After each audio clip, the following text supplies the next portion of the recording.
Basically, this generation is more liberal, more tolerant, more Democrat-leaning than the one before. It's not just because they're young. For another point of view, it's Hard News with Russell Brown and Wammo on Kiwi. Yeah, from the Public Address blog, Hard News at publicaddress.net, and also the TVNZ 7 show Media 7. Russell Brown. Morning, Russell. Good morning. First up, this week you are talking drugs on Media 7. Yes, we are. It's interesting, we're not the only ones doing that too. The Observer newspaper in Britain on Sunday had a fairly remarkable editorial basically saying, rip up the Misuse of Drugs Act and start again.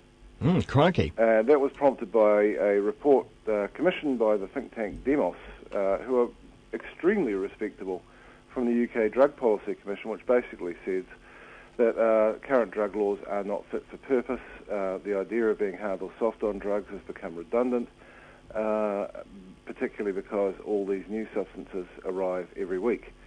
And the law was never designed with that in mind, and rather than prohibition, we should be thinking about consumer protection. So has all this come about because of harm reduction or because of the economics of it? Both, basically. Okay. I mean, harm reduction is, why do you have laws? Why do you have laws like drug laws? Do you have them because it's immoral to take drugs? Because we've kind of gotten rid of most of those kinds of laws in our statute books. Or do you have them to try and prevent harm? And that's the big distinction in thinking.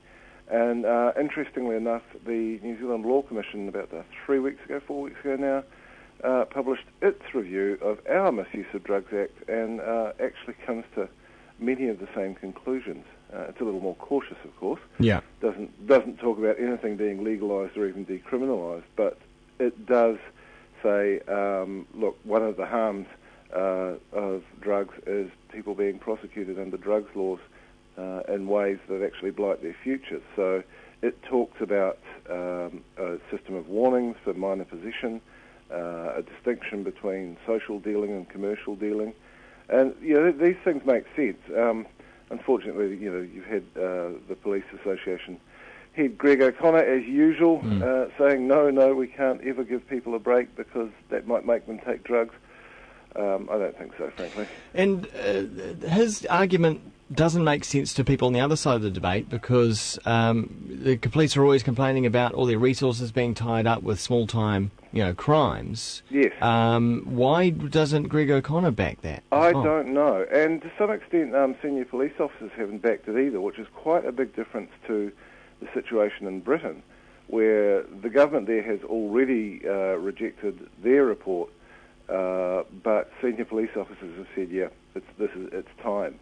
So it's interesting. I'm not quite sure what the difference is here. I kind of think it's a little bit of a turf thing, because the Law Commission report suggests that much more of this sort of thing should be done via a separate agency managed by the Ministry of Health. And you can imagine the police say, well, there go resources. Right. I suspect that's what it is. Okay. There's no other real rational reason for it, actually. Yeah. Well, I guess that does make sense. So they think, well, if we're not busting people for this, then maybe we're not going to require so many police or something along those lines. Yeah, right. I wonder whether that's it. I mean, the one thing that a couple of media organisations have highlighted, in particular the Herald in an editorial, is that the short-term effect of what the Law Commission proposes here would be all the legal highs going off the market for a while until they could gain approval. And I think for that to have any credibility at all, there actually has to be the possibility of some recreational substances actually gaining approval.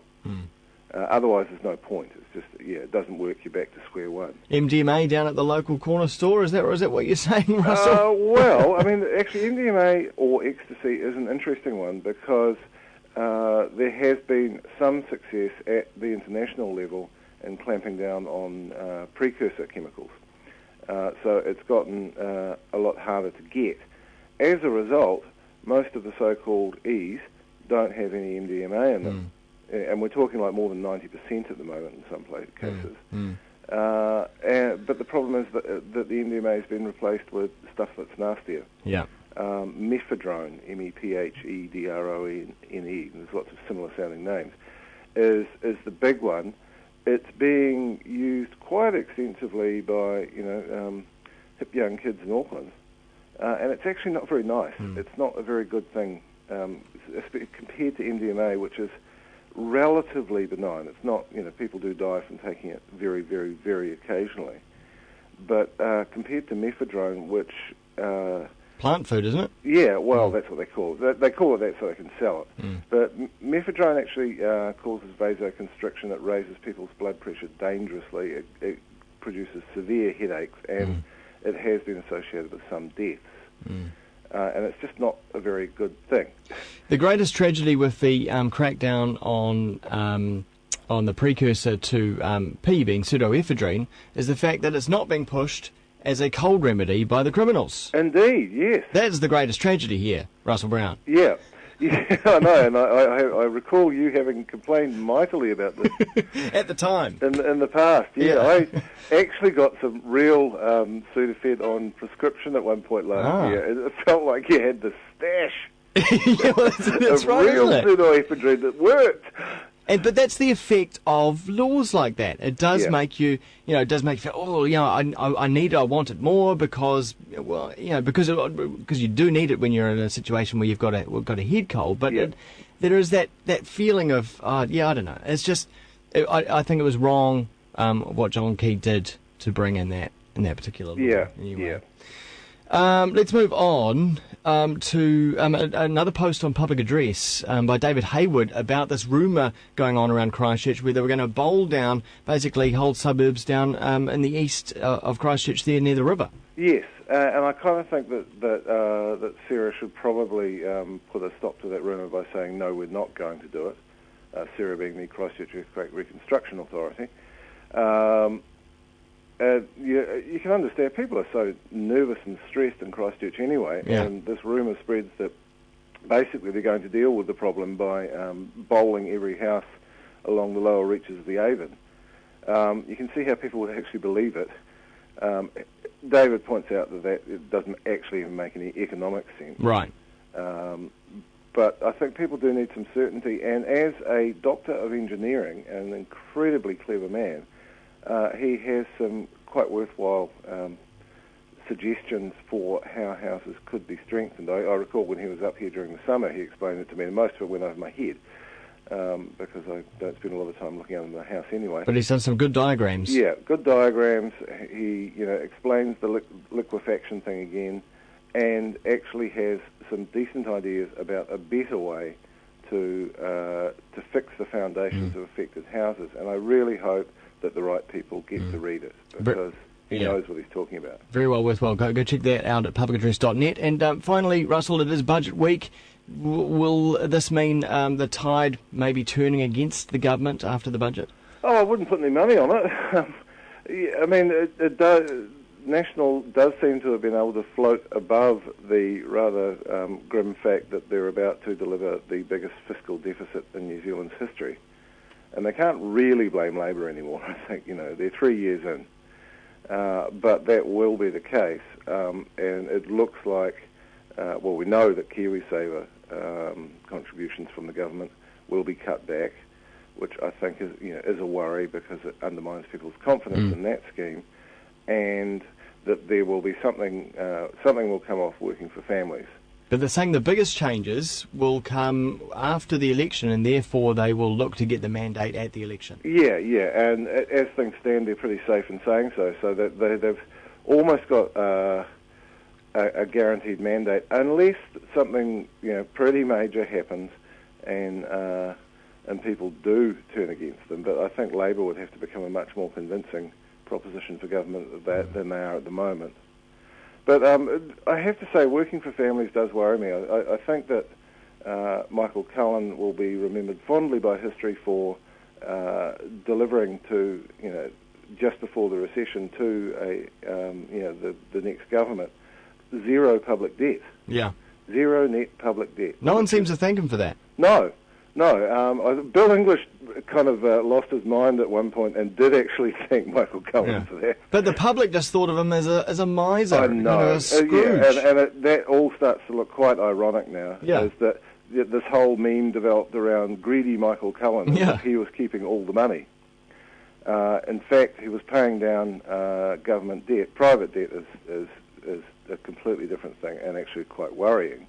But in terms of the government's books, we went into this recession in good shape. The problem is we just don't seem to be coming out of it.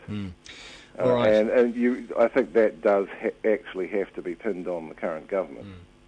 So Budget Day on Thursday, also Media 7 show after 9 o'clock on TVNZ 7 on Thursday as well. Indeed, yes. No, we've got a visiting Mexican drug policy expert, Aram Barra, on that, and he's a really interesting guy, so Plus that'll be worth watching. And you got Mike Joy on as well. And Mike Joy, yeah. The theme of the program is evidence feeding into policy, which it quite often doesn't in the real world. I tried to get Gluckman on the show to talk about...